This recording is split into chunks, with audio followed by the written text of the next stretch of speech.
Hello and welcome to another unboxing with me, Adam Turner.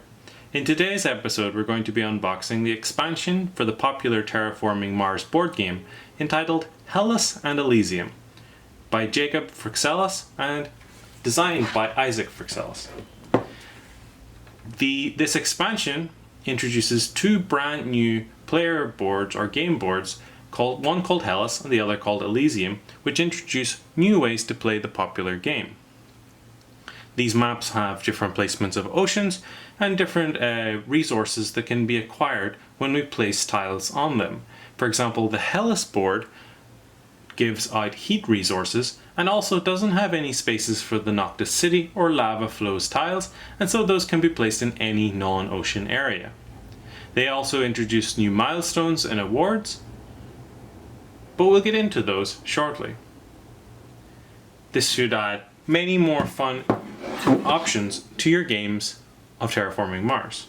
So let's get the shrink wrap off and have a look at the boards in more detail. So here we have the board, so we'll just take the shrink wrap off real fast.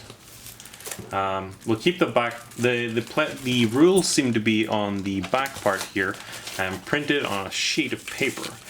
Sort of wraps around and forms the label for the board game. So we'll just get that off. We need to keep that, of course, because that's our rules indicator. So here we have the game board, a nice thick board, double-sided, of course. One side is Elysium and the other is Hellas. So let's start off with the Hellas game board and we'll get in closer for a closer look. So you can see here at the top that they mostly contain the green symbols that were commonly used to build new greeneries.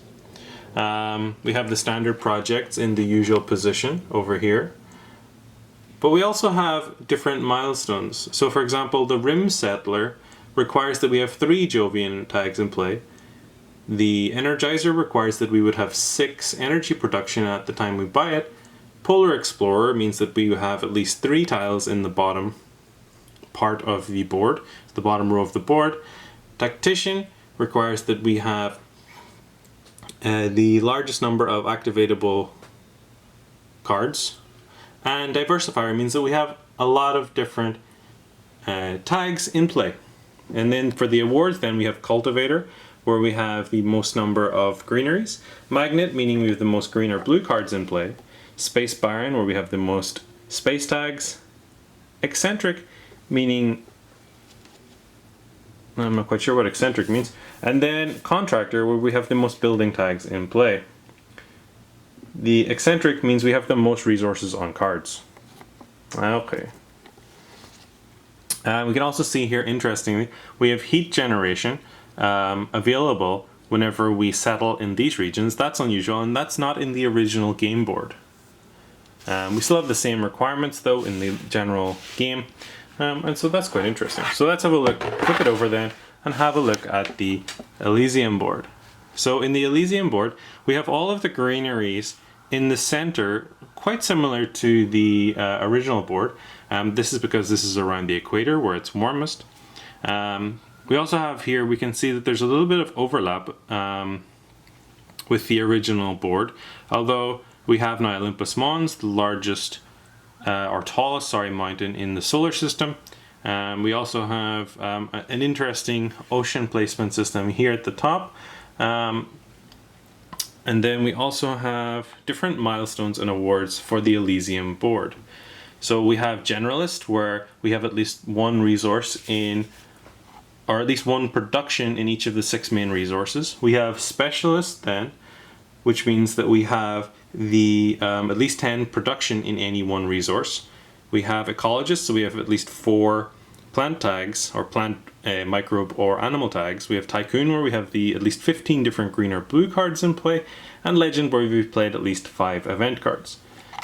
Celebrity then means that we have the most cards that cost at least 20 credits to play. Industrialist means that we have the most steel and energy resources. Desert Settler means that we've settled in the bottom half of the game board. Estate Dealer then means that we have the most tiles adjacent to an ocean tile, and benefactor means that we have the highest number or highest terraforming rating for the game. So you can see that it really does introduce a lot of different ways to play the game. We have different milestones, we have different awards, and so if we choose to use the Elysium or Hellas boards, we can really add a lot of replayability to the base Terraforming Mars game.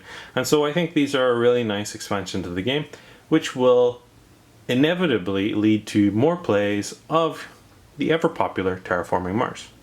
So thank you for watching this. I've been Adam Turner, and I hope you will like and subscribe to the channel and continue to watch our other videos.